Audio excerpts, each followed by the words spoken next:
Hello and welcome to Adapting the Outdoors. Typically when you watch one of our videos, you will see us hunting or fishing. Well, hunting will come later, but you'll see us fishing and, we keep some of the fish that we catch. But you guys are never able to see what goes on after we keep the fish and take it home and clean it. That's the way with a lot of TV shows. But that all changes tonight. Tonight, I'm going to show you guys how to make beer battered fish with the catfish and bass that I caught on a previous fishing trip. And actually, it was the most recent fishing trip that I took that I posted up on YouTube. So stay tuned, guys, and I hope you enjoy the show.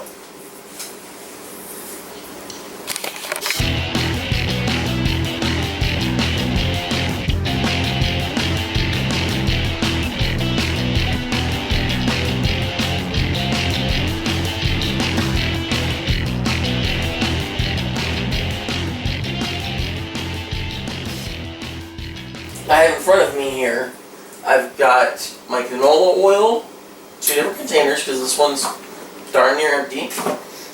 I've got obviously my cooking vessel, which is just a 3-inch deep skillet. I have my tongs. I have obviously my fish. It's about 2 pounds of fish, by the way. I have a 16-ounce Bud Light,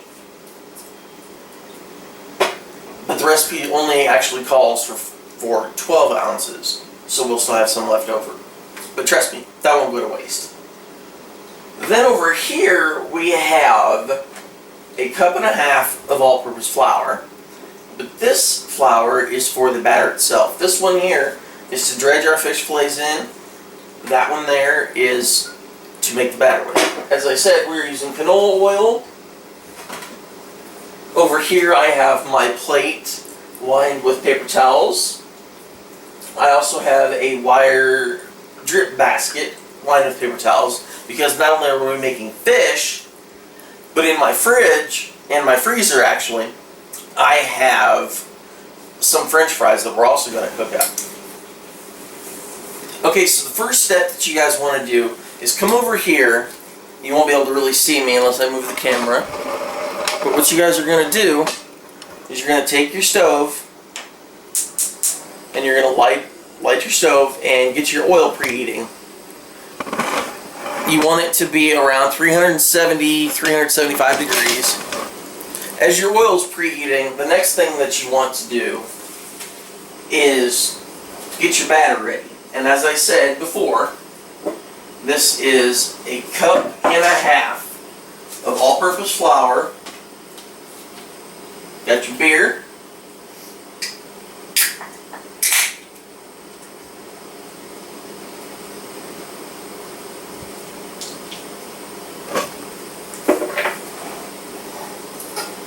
Normally you would use a whisk, but I don't have a whisk available tonight. So I'm just using plain old fork. And you want this to be about the consistency of pancake batter.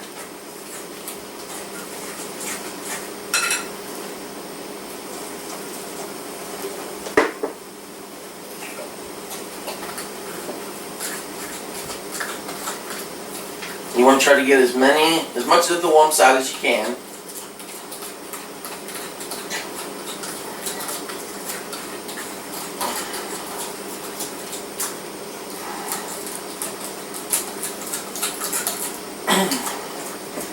This is smelling good. So you get the idea. Basically, you just want it to be the consistency of really thin pancake batter.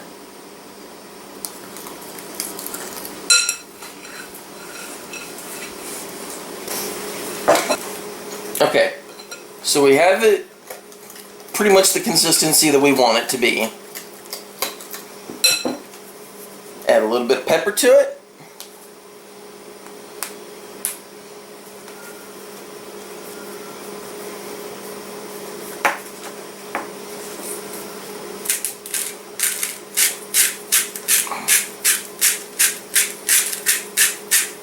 Add some sea salt.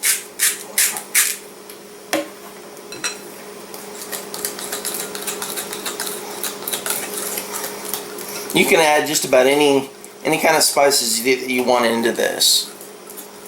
There's nothing that you really have to go by except for the two main ingredients of the flour and the beer. Next thing we gotta do, gonna come over here. I'll be away from the camera for a minute, but I gotta go over and check the oil real quick. Then when I come back, we're gonna batter up our fish. And now it's time for your Adapting the Outdoors tip of the week. You know, some people do not have access to a oil thermometer, deep fryer thermometer, and that's okay. Here's a trick to help you figure out if your oil is hot enough. Take your wooden spoon,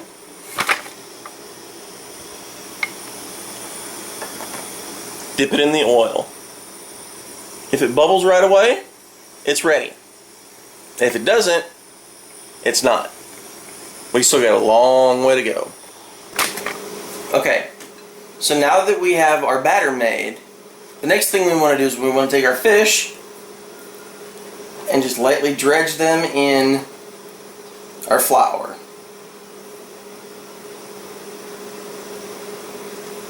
And then put them in our batter, get them nice and coated.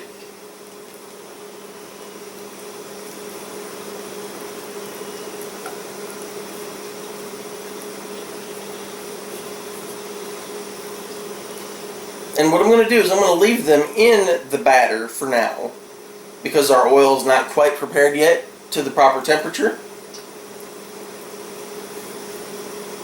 So when it gets to the temperature that we want it, which is 370, 375, somewhere around there, then what we'll do is we'll take the batter bowl, as I call it, and we will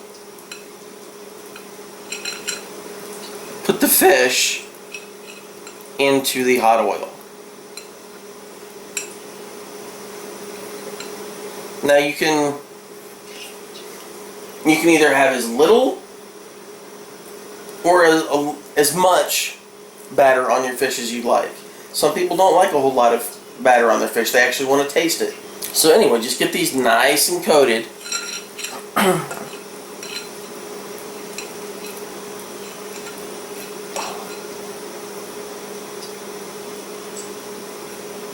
And then once you get them coated, we'll put them in the fryer. Okay guys, so our oil is heated up to our proper temperature, which is, like I said, 370, 375. And I have some fish fillets in my batter here that have just been sitting around. I tested one of the pieces that's over on that plate, and it's still cooling down a little bit. But just the color of it tells me that we are at the optimum temperature. So what we're going to do is we're going to start dropping a couple pieces in at a time. Now the thing about this is you don't want to drop too many, and you don't want to make the mistake of dropping a piece that's too big.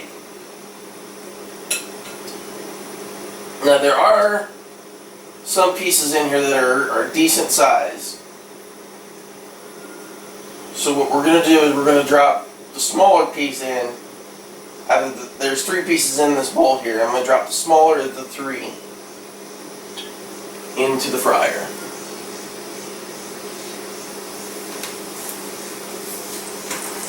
Next, we're going to let that sit for about 3 to 4 minutes each side because of how thick they are. If they were thinner and smaller pieces, you would only do about 2 minutes a side.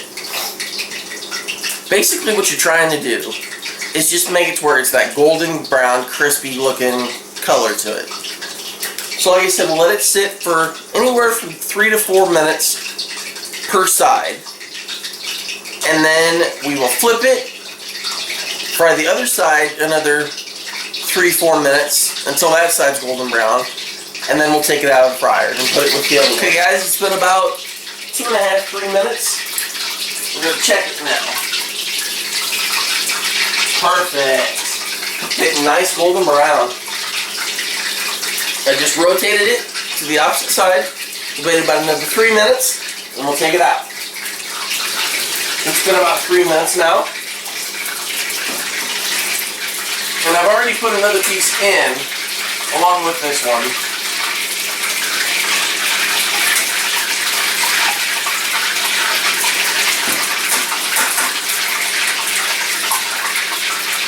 But what I went ahead and did was rotated that first one, put a second piece in. Then when I went to rotate that second piece to its second side, I rotated the first piece once more back to the original side, because it seems to me that it just wasn't getting browned quite just enough. So I flipped it back over and let it sit for another couple of minutes, and then I'll take it out.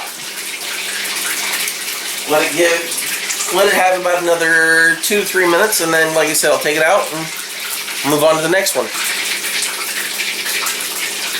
That's what they look like so far. We are, like I said, still cooking that second piece, or that third piece, my bad. We'll let it have a couple more minutes, and then we'll flip it once more, see how the color is on it. If it's good, I'll take it out. If it needs to sit a little bit longer, then we will. While I'm doing that, though, I could be over here battering up more fish. In fact, that's what I'm going to do. Okay, so we have a couple more pieces of fish over here. Like I said, all we're doing is just battering it.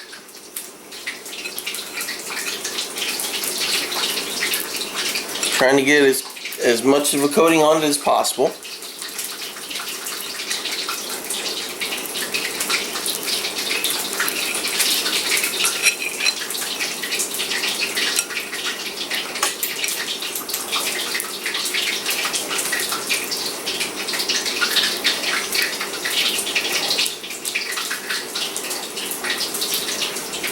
And then while these guys sit in the batter here, we're going to come back over. I'm just using my fingertips to coat that really well. We're going to go back over and we're going to catch the other two, or the other one that's still in the fryer. I took that third piece out. I got 3 more pieces in the batter here, and what we're going to do is we're just going to drop them in again. Now, I don't know if I mentioned this before or not, but the most important thing to remember about when you're frying is do not overcrowd your pan. If you put too much fish in, or whatever it is you're cooking, then it's not going to fry properly and it'll bring your temperature down. So make sure that when you're frying your fish or chicken or whatever it is, that you do not crowd your pan or add a piece that's too big to go in with other pieces.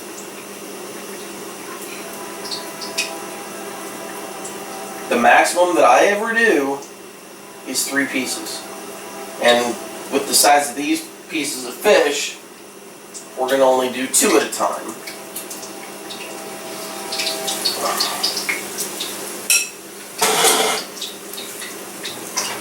Let that sit 3 minutes each side, and then we'll flip it. So as you can hear, they're sizzling away. I actually just flipped them. So we got a couple more pieces to go, but for the most part we're just about done frying the fish. The next thing I'm going to do, and I'm debating whether I'm going to actually show this on camera or not, because I mean, let's face it, everybody's done it. The next thing we're going to do is we're going to cook some waffle fries and french fries. So I'll let these cook for a couple minutes on this next side, and then I will flip them again, and most likely I'll end up taking them out of the fryer. Okay, well, it's been about 2 minutes, and at least one of the 2 pieces is ready to go, maybe even both.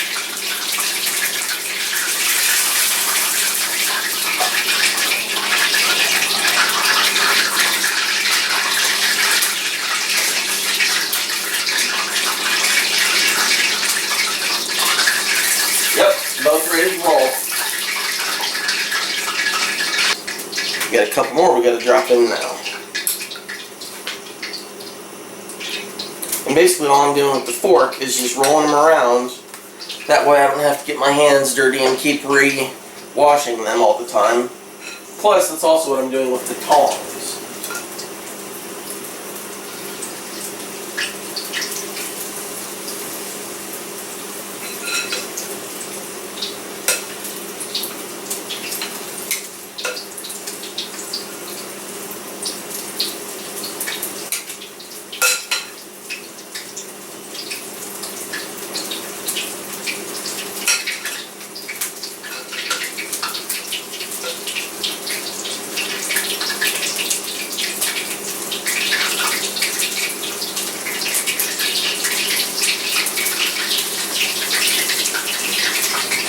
Okay, that's 2 more pieces in the fryer. Let them go another 2 to 3 minutes each side, and we'll flip them again and we'll see how they look. Okay guys, just flipped them again. Oh, keep getting popped with the hot grease. But just flipped them again, give them about 2 more minutes on each side, be good to go. So rather than make you guys watch me fry all that fish up, I just decided I would go ahead and just fry it off camera. And there we go. That's about 2 pounds worth right there. Next we're going to throw some fries into the fryer. I actually have 2 different kinds that I'm going to use. I have just regular old crinkle cut, and then I've got waffle fries. These are my favorite. So we will get those in the fryer, and the next thing you'll see is me taking them out. But right now, like I said, I'm going to put them in to the fryer. But I got to be very, very careful doing this.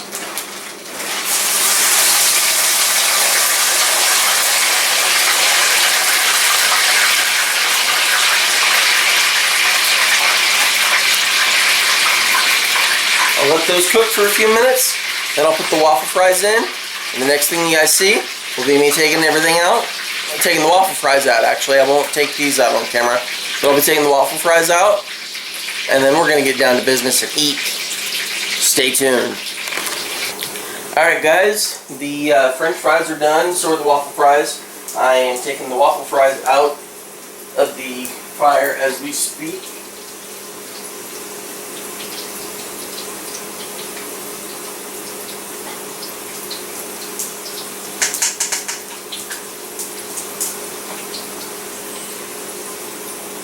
When you take these out of the fryer, be very, very, very careful as they are extremely hot.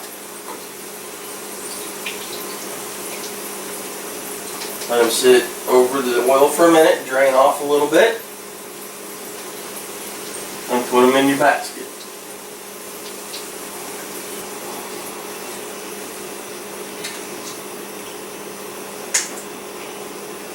Okay.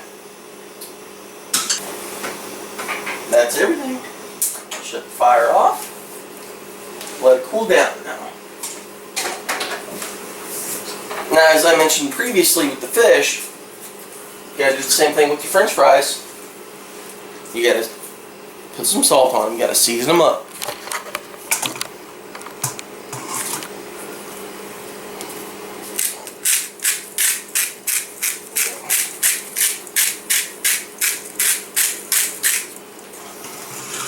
So there you go, guys.